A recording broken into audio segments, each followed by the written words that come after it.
बिस्मिल्लाहिर्रहमानिर्रहीम। मेरे अजीज़ पाकिस्तानी भाइयों और बहनों, मुल्क किन हालात से गुज़र रहा है इससे आप सब बाखबर हैं और मुझे भी इसका पूरा एहसास है। मेरे लिए आज का दिन बहुत अहम फैसलों का दिन है।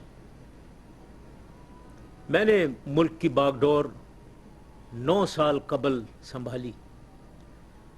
उस वक्त सूरत हाल क्या थी? ये मुल्क एक टेररिस्ट स्टेट डिक्लेयर होने वाला था। ये मुल्क माशी लिहाज से एक फेल्ड स्टेट डिक्लेयर होने वाला था।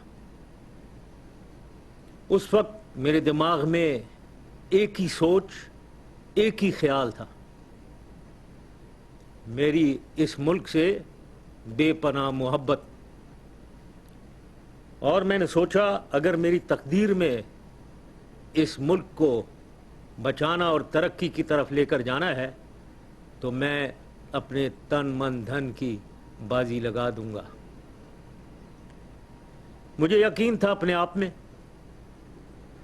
और मुझे खुदा पे, अल्लाह ताला पे भी पूरा भरोसा था कि अगर काम मेहनत, दियानतदारी और ईमानदारी से किया जाए तो अल्लाह ताला की सपोर्ट हमेशा शामिल हाल रहती है और तमाम मुश्किलें आसान हो जाती हैं। पिछले 9 सालों में मैंने इसी जज्बे के साथ पाकिस्तान को जो दरपेश चैलेंजेस आए, जो बहरान आए, उनका सामना किया। मेरे ख्याल में इन 9 सालों में जो चैलेंजेस पाकिस्तान के सामने आई हैं, किसी और वक्त, किसी और पीरियड में, दौरान में वो चैलेंजेस नहीं आई।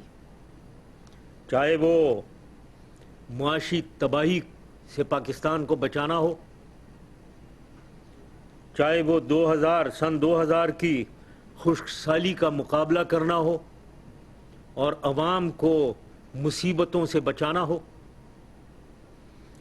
चाहे वो 2001 की हिंदुस्तान के साथ कन्फ्रंटेशन हो जिसमें कि जंग के बादल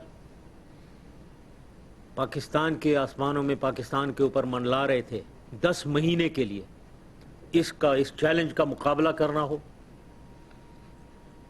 चाहे वो 9/11 का सानिया हो और उसकी फॉल आउट इस तमाम खित्ते, इस रीजन पे और ख़ास तौर पे पाकिस्तान पे, और चाहे वो 2005 का ज़लज़ला हो जिससे नॉर्दर्न एरियाज़ और कश्मीर को तरक्की की तरफ वापस और चैलेंज को अपॉर्चुनिटी की तरफ तब्दील करना हो। इन तमाम बहरानों में अल्लाह ताला की मदद शामिल हाल रही।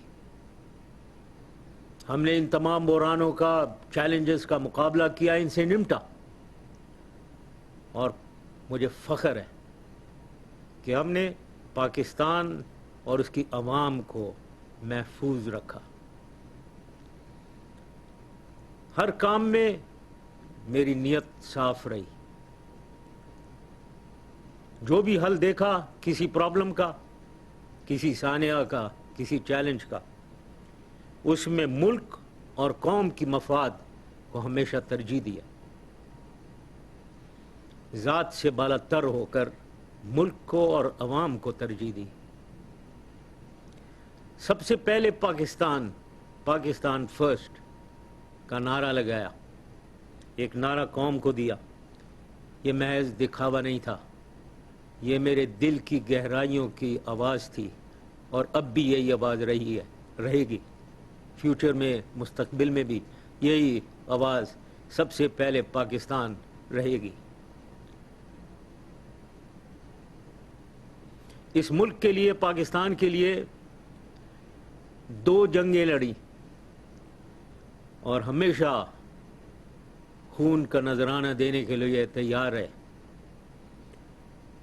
और मुझे फ़ख्र है कि अब भी मेरे में यही जज्बा कायम है और आइंदा भी यही जज्बा रहेगा। बदकिस्मती हमारी کہ کچھ عناصر اپنی ذاتی مفاد کو ملکی مفاد سے اوپر رکھتے رہے.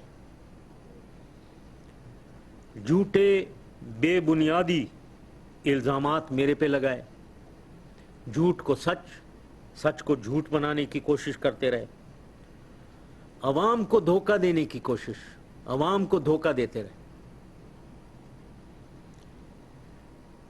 ان کو کبھی یہ احساس نہیں ہوا کہ میرے خلاف تو شاید ان کو کامیابی مل جائے, لیکن اس کا ملک کو کتنا نقصان اٹھانا پڑے گا اس کا انہوں نے کبھی نہیں احساس کیا.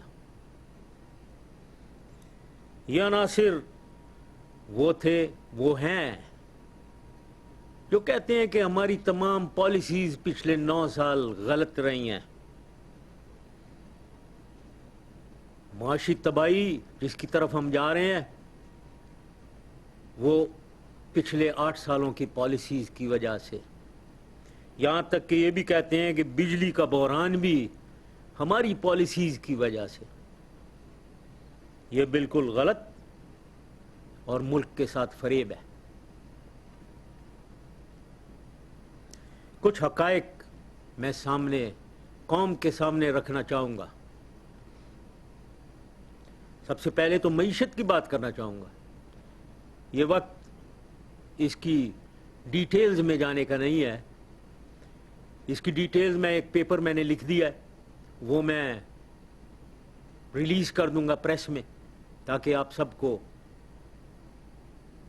سب آگاہ ہو جائیں کہ ریئل سچویشن, اصلی سچویشن ہماری معیشت کی کیا ہے. لیکن فی الحال میں یہ کہنا چاہوں گا کہ معیشت کے حوالے سے چند باتیں. دسمبر 2007 یعنی 8 مہینے پہلے ذرا نظر ڈالیں. کیا حالت تھی؟ ہماری معیشت بالکل ٹھیک تھی, بلکہ پختہ تھی.